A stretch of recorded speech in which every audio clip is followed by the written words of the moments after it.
Question number 3. Draw the graph and find domain and range in the following functions. हमारे पास function given है y is equal to absolute value of x minus 3 और इसी function का हमें graph draw करना है और इसका डोमेन और रेंज भी फाइंड आउट करना है।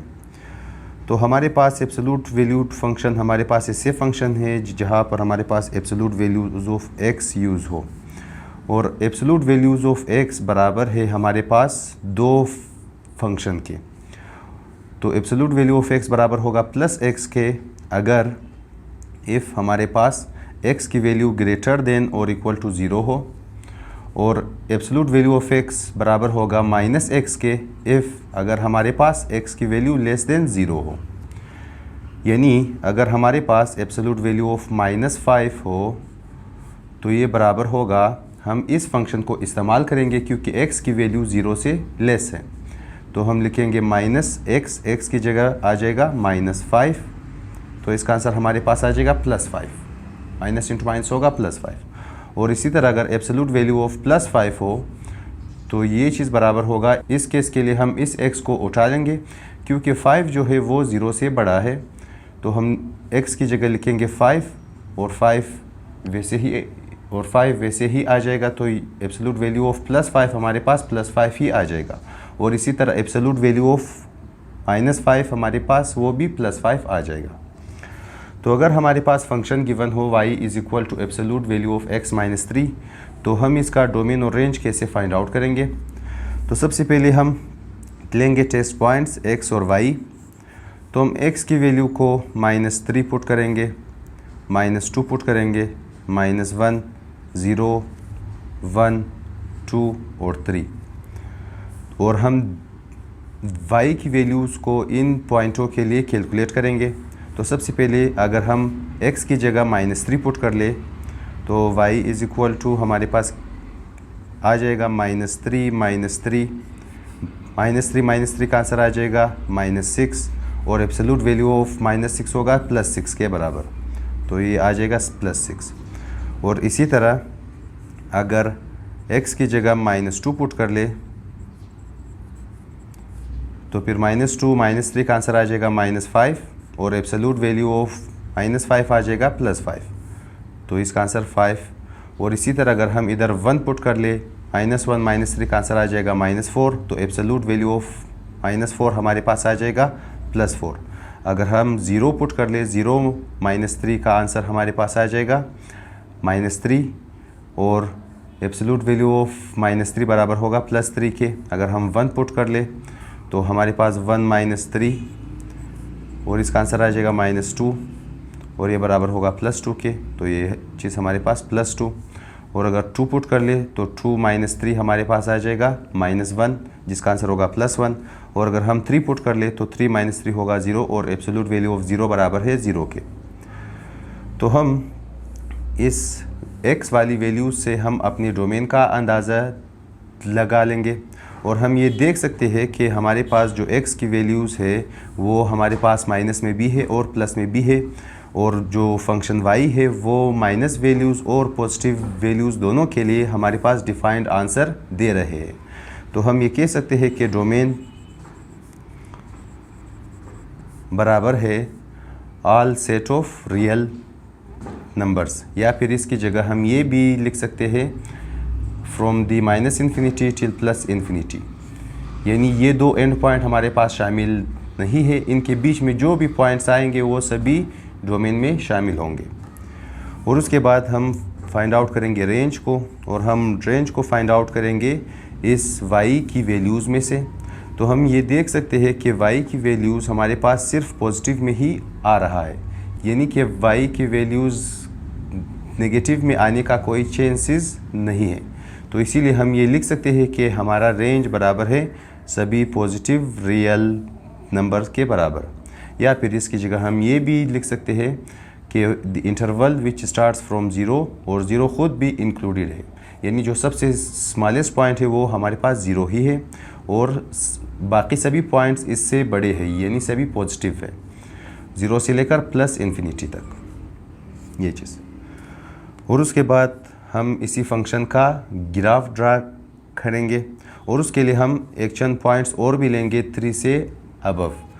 तो बाकी पॉइंट्स हमारे पास हम लेंगे 4 को, 5 को और 6 को, और हमारे पास y की वैल्यूज़ आ जाएंगी। अगर हम 4 पुट कर ले तो 4 - 3 होगा 1 और एब्सोल्यूट वैल्यू ऑफ 1 होगा 1। अगर हम 5 पुट कर ले 5 - 3 होगा 2, एब्सोल्यूट वैल्यू ऑफ 2 होगा 2। अगर हम 6 पुट कर ले तो 6 - 3 का आंसर आ जाएगा 3 और एब्सोल्यूट वैल्यू ऑफ 3 हमारे पास आ जाएगा 3।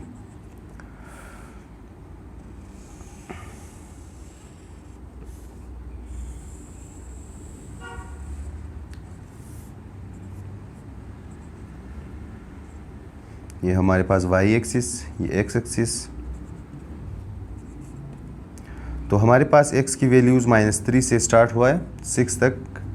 तो यहाँ पर हमारे पास -1, -2, -3, -4, यहाँ पर 1, 2, 3, 4, 5, 6, 7, इधर ये 1, 2, 3, 4, 5, 6, 7, 8, 9, यहाँ पर -1, -2, -3।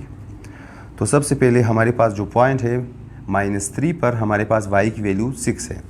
तो x एक्सिस पर हमारे पास -3 ये रहा और y एक्सिस पर हमारे पास 6 ये रहा। तो हम अगर इन दोनों पॉइंट को एक्सटेंड कर ले हमारे पास ये पॉइंट आ जाएगा -3 और +6।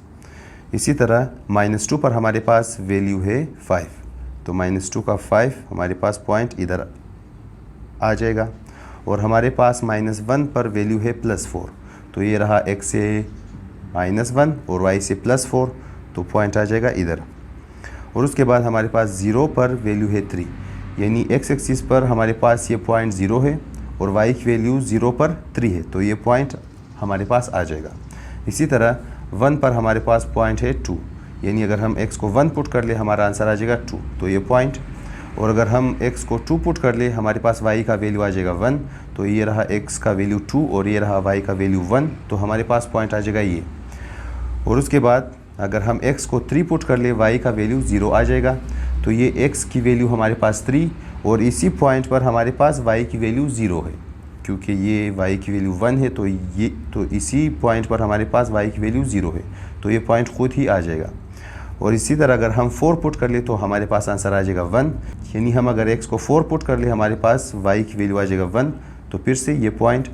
और इसी तरह अगर हम 5 पुट कर ले तो y की वैल्यू आ जाएगा 2, यानी 5 पर इसका वैल्यू है 2। और अगर हम 6 पुट कर ले तो y की वैल्यू आ जाएगा 3, तो ये रहा। और हम अगर इन पॉइंटों को आपस में मिला ले हमारे पास इसका ग्राफ कुछ ऐसे आ जाएगा। और यही ग्राफ हमारे पास y is equal to absolute value of x - 3 का ग्राफ है। क्वेश्चन नंबर 3 पार्ट 2, जिसमें हमारे पास एक फंक्शन गिवन है y is equal to absolute value of x - 4 + 7, और हमें इस फंक्शन का डोमेन और रेंज फाइंड आउट करना है और उसके साथ हमें इसी फंक्शन का ग्राफ भी ड्रा करना है। तो हम सबसे पहले डोमेन और रेंज को फाइंड आउट करने के लिए टेस्ट पॉइंट्स लेंगे। टेस्ट पॉइंट्स हम लेंगे x की वैल्यूज़ को। तो हम टेस्ट पॉइंट में x की वैल्यूज़ को लेंगे -2, -1, 0, 1, 2, 3, 4, 5 ये पॉइंट्स। और अगर हम x की जगह -2 पुट कर ले तो हमारे पास y की वैल्यू आ जाएगी -2 - 4 + 7 इज़ इक्वल टू, तो हमारे पास आ जाएगी एब्सोल्यूट वैल्यू ऑफ -2 और -4 का आंसर आ जाएगा -6 + 7 इज़ इक्वल टू, हमारे पास -6 का एब्सोल्यूट वैल्यू आ जाएगा +6 + 7 और इनका आंसर आ जाएगा 13। तो ये चीज़ हमारे पास 13। अगर हम x की जगह -1 पुट कर ले तो y की वैल्यू हमारे पास आ जाएगी -1 - 4 + 7 इज़ इक्वल टू, इन दोनों का आंसर -5 + 7 और एब्सोल्यूट वैल्यू ऑफ -5 आ जाएगा +5 के बराबर, तो +5 + 7 इज़ इक्वल टू 12। तो 12 अगर हम 0 पुट कर ले तो 0 - 4 का आंसर -4 और एब्सोल्यूट वैल्यू ऑफ -4 आ जाएगा +4, तो +4 + 7 हमारे पास 11। और इसी तरह 1 पुट करने से हमारे पास y की वैल्यू आ जाएगी 10, और इसके बाद 9, 8, 7, और ये अगर हम 5 पुट कर ले तो 5 - 4 का आंसर आ जाएगा 1, तो एब्सोल्यूट वैल्यू ऑफ 1 आ जाएगा 1, 1 + 7 होगा हमारे पास 8। और इसी तरह अगर हम 6 पुट कर ले तो 6 - 4 होगा 2, तो एब्सोल्यूट वैल्यू ऑफ 2 होगा +2, +2 + 7 हमारे पास आ जाएगा 9। तो ये पॉइंट्स हमारे पास आ जाएंगे और हम डोमेन को फाइंड आउट करेंगे इस x की वैल्यू से। हम ये देख सकते हैं कि हमारे पास जो फंक्शन है वो नेगेटिव वैल्यूज़ और पॉजिटिव वैल्यूज़ दोनों के लिए हमारे पास डिफाइंड आंसर या फिर रियल आंसर दे रहे हैं। तो हम ये कह सकते हैं कि इसी फंक्शन का जो डोमेन है वो सभी सेट ऑफ रियल नंबर्स है। या फिर इसकी जगह हम ये भी लिख सकते हैं कि द इंटरवल फ्रॉम -∞ टिल +∞, और इसका मतलब ये है कि दोनों इन पॉइंट्स हमारे पास शामिल नहीं है और इनके बीच जो पॉइंट्स है वो सभी शामिल है। उसके बाद हम फाइंड आउट करेंगे रेंज को, और हम रेंज को फाइंड आउट करेंगे इस सेट ऑफ वाइज में से। और हमारे पास सेट ऑफ वाई के जो वैल्यूज़ है अगर हम इसको देख ले, हम ये देख सकते हैं कि सभी वैल्यूज़ हमारे पास पॉजिटिव में है, और इन वैल्यूज़ में जो सबसे छोटा वैल्यू हम हासिल कर सकते हैं वो हमारे पास 7 है। क्योंकि हम अगर हम x की वैल्यू को कुछ भी पुट कर ले, हम 7 से छोटा नंबर हासिल नहीं कर सकते। तो हमारे पास जो रेंज होगा वो 7 से स्टार्ट होगा और ये जाएगा टिल +∞, क्योंकि सभी वैल्यूज़ हमारे पास प्लस में ही है। और अगर हम देख ले, अगर हम 4 से लेस वैल्यूज़ पुट करते जाए तो ये वैल्यू सभी पॉजिटिव में चले जा रहे हैं और ये सभी बड़े होते जा रहे हैं। और इसी तरह अगर हम 4 के बाद पुट कर ले 5, 6, 7, तो ये वैल्यूज़ भी 7 से बड़े हैं और ये बड़े होते जा रहे हैं। तो हम ये कह सकते हैं कि हमारे पास रेंज 7 से लेकर +∞ तक है। तो ये चीज़ हमारे पास डोमेन और रेंज। और अभी इसी फंक्शन का हमें ग्राफ भी ड्रा करना है।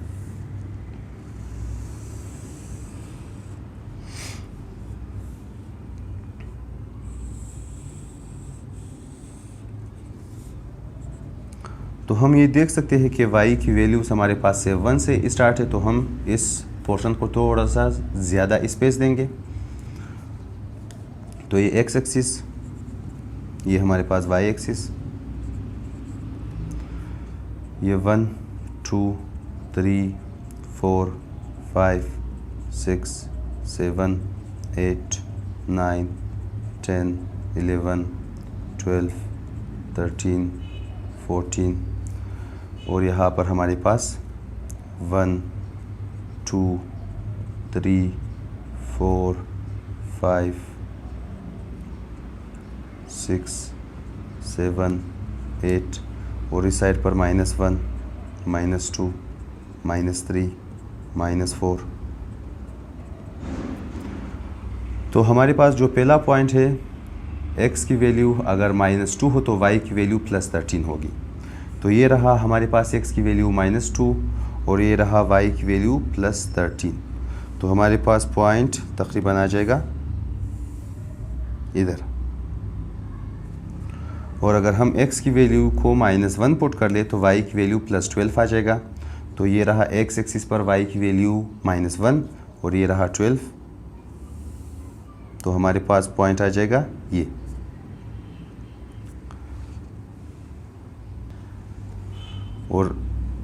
और इसी तरह अगर हम x की वैल्यूज़ को 0 पुट कर ले तो y की वैल्यू आ जाएगा +11।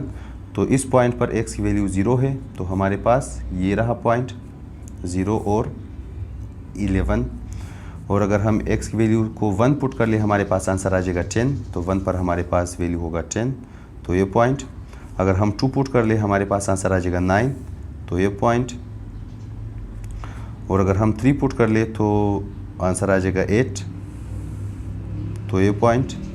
अगर हम 4 पुट कर ले तो हमारे पास आंसर आ जाएगा 7, तो ये रहा। और उसके बाद अगर हम 5 पुट कर ले तो हमारे पास आंसर आ जाएगा 8, ये रहा पॉइंट। अगर हम 6 पुट कर ले तो हमारे पास आंसर आ जाएगा 9, तो ये पॉइंट, और अगर हम इन पॉइंटों को आपस में मिला लें, हमारे पास ग्राफ कुछ ऐसे आएगा, और यही हमारे पास y is equal to absolute value of x - 4 + 7 का ग्राफ है।